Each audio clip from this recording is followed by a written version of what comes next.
Okay, so hello. Here I am with Sarah Neufeld of Arcade Fire. And Sarah is she's kind of a secret yogini. She has this like double life as rock star and yoga practitioner slash teacher. So we're going to talk a little bit about how she manages that double life. And then her co-conspirator, Britton Darby, will also jump in the conversation. Okay, so my first question for you is pretty basic. I just want to hear about how you got started with yoga, how you got into it and how you got started, and yeah, how you started teaching. Well, okay, let me just silence this phone, which I should have done earlier. I started doing yoga in Montreal when I was in university. Started practicing at Ashtanga Yoga Montreal with the wonderful Mark Darby and Allison and all those great people. But at that time in life, I couldn't commit, and I wasn't at the point where I could practice daily or even really imagine that. And so I kind of flirted with it, like a lot of people who are 20 do. And then I finished school and stuff with music got a bit busier, and I was playing with Bell Orchestre since university. It was always this like beautiful, dear to the heart kind of art project group, but it wasn't a full-on band. We didn't tour, we played with dance, and we played with film, and we played with theater, and we'd done a bit of traveling. But then all of a sudden I started playing with Arcade Fire in 2003. And that was an interesting moment in that band, because it was really, it had been doing some interesting stuff and some little shows in Montreal, but it was a bit of a turning point. The EP had just come out. The cast kind of changed of that band, and so I jumped in and we made Funeral, and then pretty soon after we were touring a lot. And so I just all of a sudden had this life where I was constantly traveling, and it was really exciting seeing all these. I had never really been to anywhere in the States besides New York City and San Francisco, and all of a sudden there was all this travel and the world was opening up, but it's also a pretty intense lifestyle, and there's a lot of late nights and partying, and not that we're a huge partying band, I'll just get that out of the way. But even back then, it takes its tolls in a way, because there's no routine. And so I would come back between tours, and I was looking for something to kind of, something physical that was also grounding. And I was really into different kinds of physical pursuits. I always have been. I grew up as a dancer. I was rock climbing in BC, mountain biking. And I knew that yoga was out there, and I hadn't been able to really grab onto it and make it a huge part of my life yet. And then I think it was right at the time that Moksha Montreal opened, or maybe a year into it, that I started practicing there, like 2005. And it just made so much sense. It was this place that I didn't feel like I had to all of a sudden be this super dedicated practitioner. Like I found my way kind of into that through Moksha Montreal, and I was able to just come there whenever I was back from tour and to kind of launch into it and feel really good and get so much out of it. And then I began taking that with me. And so developing like my own practice on the road and stuff became really integral to how I traveled and how I felt performing and how I just felt on tour all the time.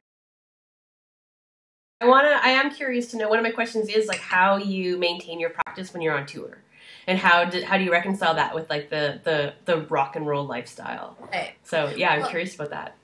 I mean, it took a while. There was a shift, I would say, when I decided to do the teacher training. I had been going a lot, and I'd been developing a practice that was getting pretty solid on my own. And I also, I would still practice the primary series, and because that's a kind of a nice thing you can always go back to and work on. But around the time I decided to do the teacher training, I started to develop a daily practice, because I knew that would be really essential to teaching and to just being able to assimilate all that knowledge, and I really just wanted it to be more integrated. So I began practicing a lot more in and out of the studio, because on the road often you just have to take what you can get, going to a lot of classes around the States and, different places. But then after the teacher training, this was just a huge shift for me. The teacher training in so many ways, but there's one of the projects, there's a lot of these distance projects that you do in the year following your training. And one of them is the 30-day challenge. And I decided to do it on tour in Europe with Bell Orchestre. Which is a band that doesn't even have as much free time on the road as a band like Arcade Fire. We're doing all our own driving. We don't stay in the nice hotels. It's often even crazier in a way. It's fun too, but in a way, any free time you have to work at, you have to really carve it out. And so I just made this commitment to practicing every single day on this European tour, and it was so liberating. It was the most amazing. I had more fun on that tour than I've ever had on tour, because all of a sudden I was kind of empowering myself to make the most out of this kind of time, and instead of slipping into the email backstage vortex, which you just kind of do, it becomes this real habit. You set up your gear, you go into the dark room, you like munch at whatever's in front of you, maybe you drink beer, and you're definitely on the internet. and instead of kind of going there, I would the drummer is setting up and sound checking. I know that takes about an hour to get all that stuff set up and mic checked. So throw down the mat, even like beside the damn drum kit, or behind the stage, or in the alley where the loading dock is, where it smells like beer and piss and it's Austria and it's like super gnarly. I just practiced everywhere. Amazing. Like early morning weird roadside German hotels where tourists would be walking by you being like, in proper language, and be like, this is downward dog, and you looking at my ass, and it's hilarious. And it was really fun, and I never went back. Like I've maintained a daily practice. I mean, I'll take a day off here and there, and I also loved what that meant. It didn't always have to be this like huge, perfect, super fulfilling hour and a half practice. Sometimes it could be like, hey, I'm not feeling so well. I'm going to do a half an hour of restorative poses, or it became more tailored and more personalized, and it just was so powerful, like what that can do in terms of improving this lifestyle, really. Like, not that I don't want to ever come across like touring is so hard or anything, but it's a different kind of shock to the system. It's really fun. I love traveling and I love performing, and it's just been amazing. But doing yoga every day has given me a bit more of an even keel in terms of like how I feel physically and mentally. And Is there any connection between your yoga practice and your music practice? I would say, off the top of my head, a question like that makes me think of a kind of dedication that both require. I'm a violinist, right, primarily, and I've been playing since I was 3.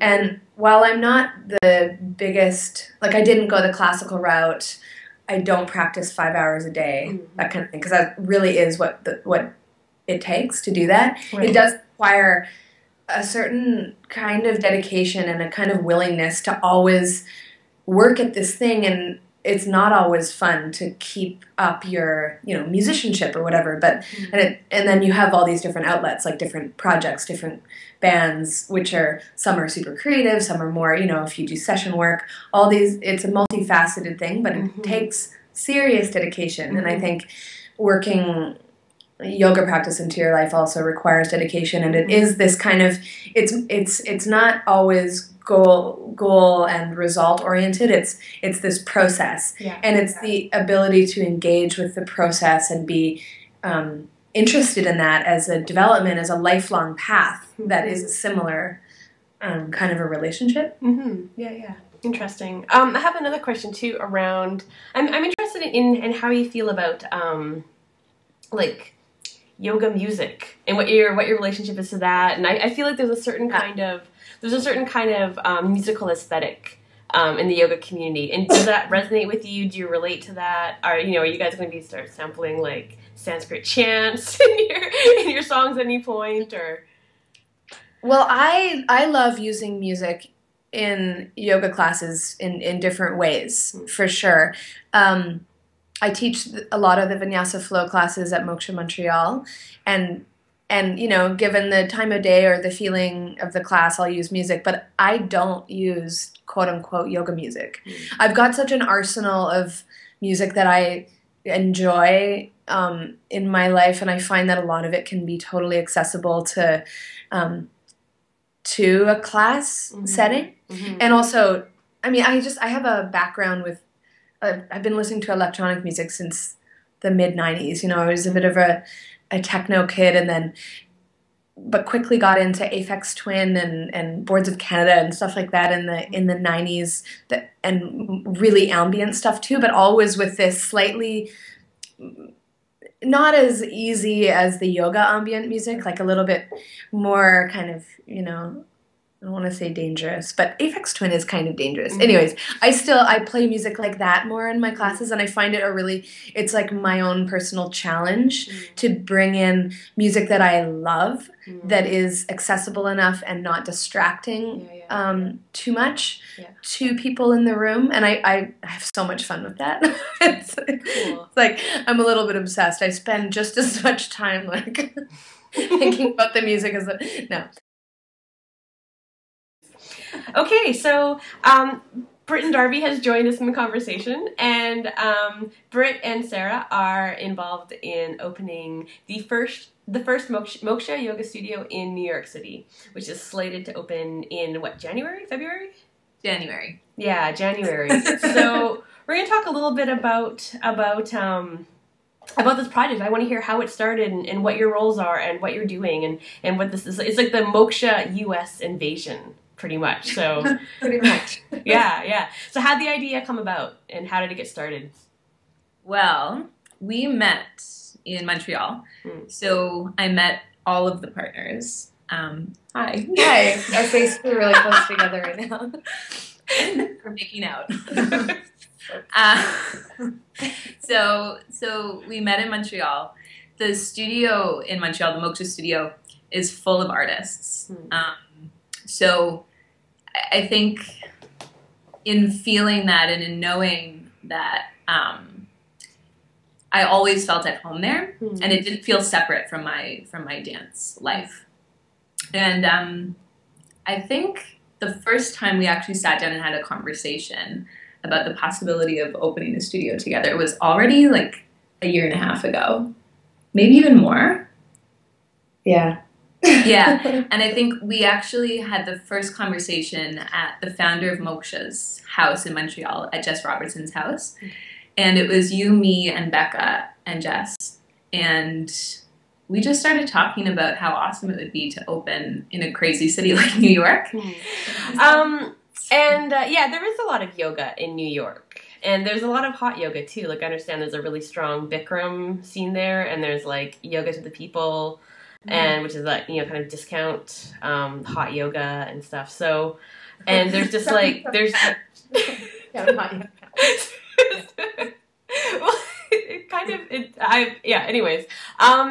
So what, and you talk about the role that Moksha can fill. Like, what is that role exactly, and what is it about the practice that makes it special and will help it find a home in? Well, Moksha has philosophical pillars that back the practice, which attracts all four of us to the practice as well, big time. I won't talk about them all, because there are 7 main pillars, but I think the main thing that interests us is the accessibility of the practice, and I can talk a little bit about what that means for us. The live green pillar, so, like our studio and all Moksha studios are founded in environmental products, and we all try to live in an environmentally conscious way. And it's part of what we teach for our practice as well. Well, I wish you lots of luck with Moksha NYC, and I think it's going to be amazing, and I will follow developments.